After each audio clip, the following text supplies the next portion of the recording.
Hello, welcome to today's video. We are on page 131, and this is teaching us about the subdominant chord in major keys. This is actually the 1-4-6-4-1 chord progression. That's the main purpose of this video, but in order to get to that, we need to talk about the subdominant chord in major. Notice here at the beginning we have, Notice here at the beginning we have the C major chord here, or C major, and for the first two measures of this little tune here, I did write C major there at the bottom, but we can also think about it as being C major here at the top as the chord symbol.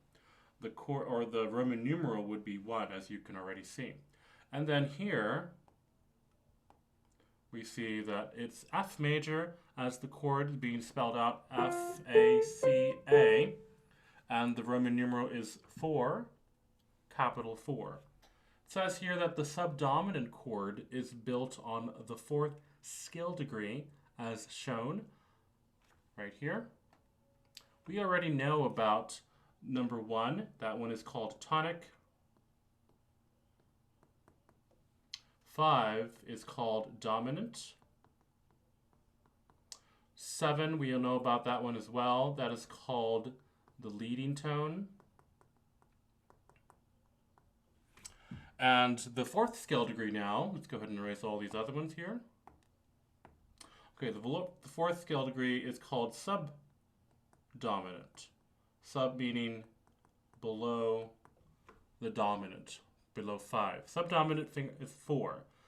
Now, when we are thinking about chords and their purpose or their function, let's talk about categorizing these chords here. Notice it says that the 3 most common chords in music are 1, 4, and 5. These chords here you should understand as primary chords. Okay, so let's go ahead and make in your staff paper where you have your chord symbols or your scale degree chords written out, make a list. We have primary chords,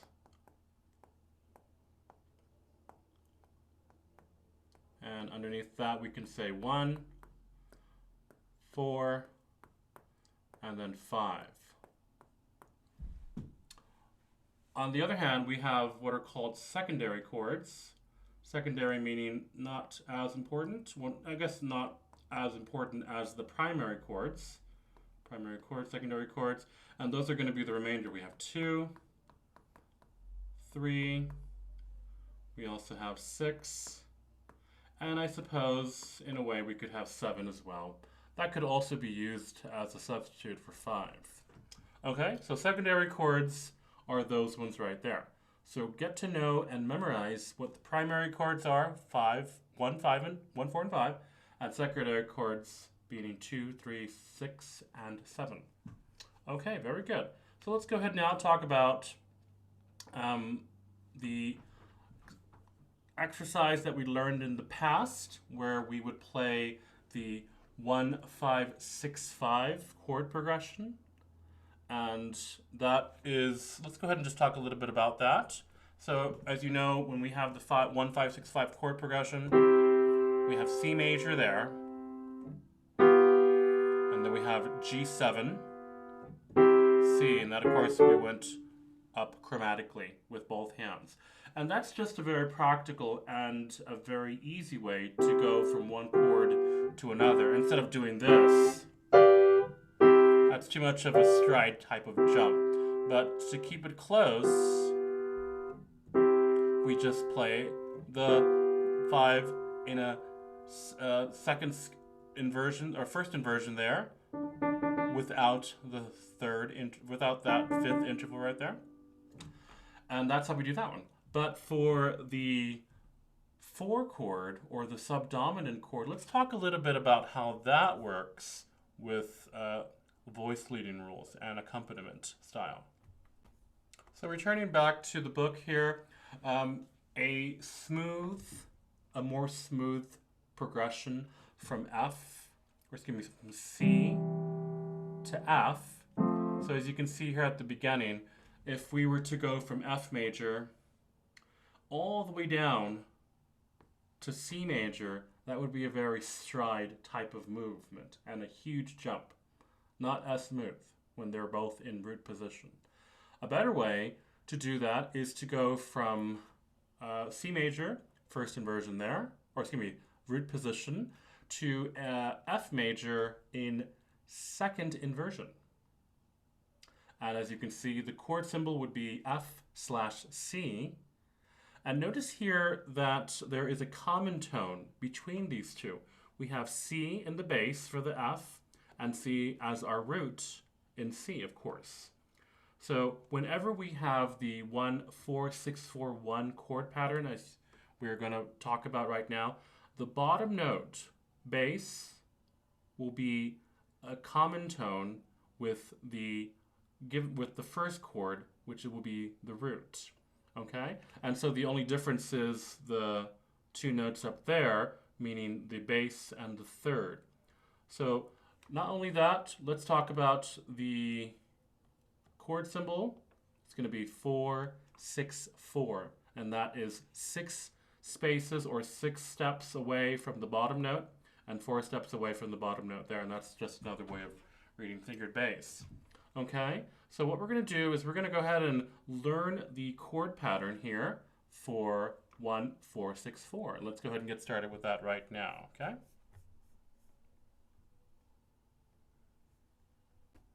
So as you can see here at the bottom, 1-4-6-4, here are a few examples of that chord progression. And we can put down here 1-4-6-4-1. If you are going to be writing this out, I would encourage you to not only understand the chord symbols here, but also know these chord symbols above. Understand that it is F/C because C is in the bass, and F is the actual chord. This meaning second inversion. Okay, so we see here we have C, F, C. And let's go ahead and play through that. Let's spell out all of these chords as they are written, or as they are supposed to be. Okay, so this is an exercise that I would encourage you to do with both hands. Get to know them equally. Let's start with C major. C, F/C, because as you can see, the C is in the bass. C. Let's go up to C sharp now.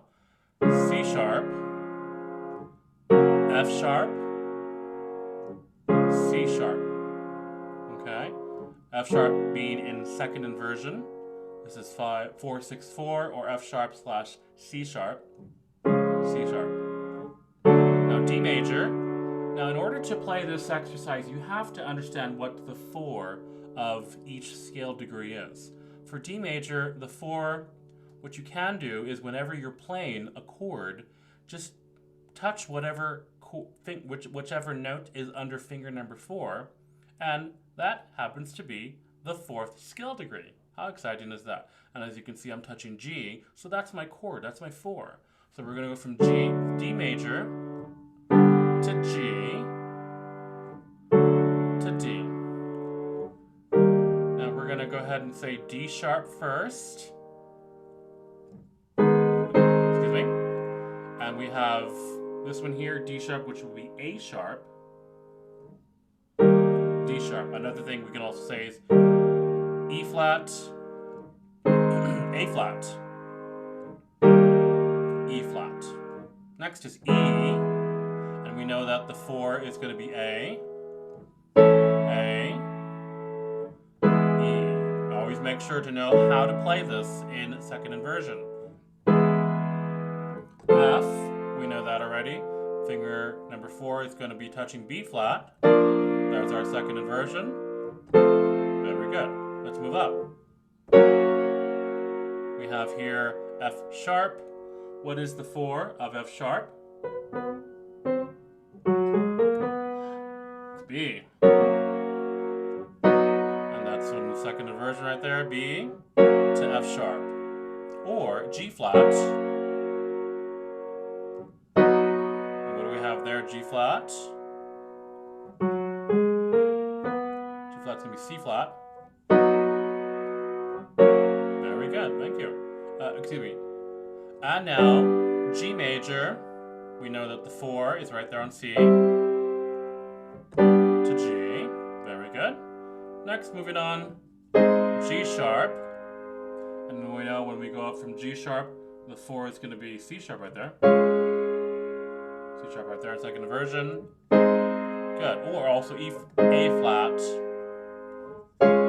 D flat, A flat. Always where finger number 4 is. A major, we know that the 4 is going to be D. Okay, very good. We have A sharp here.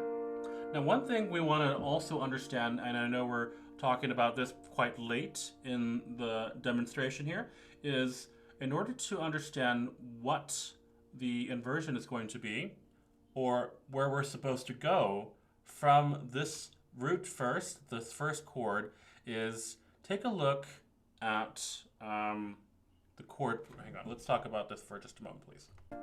So what I mean to say is, in order to know where to go from this position here, this being our root position, is we go up a half step for the third and go up a whole step for the top note there.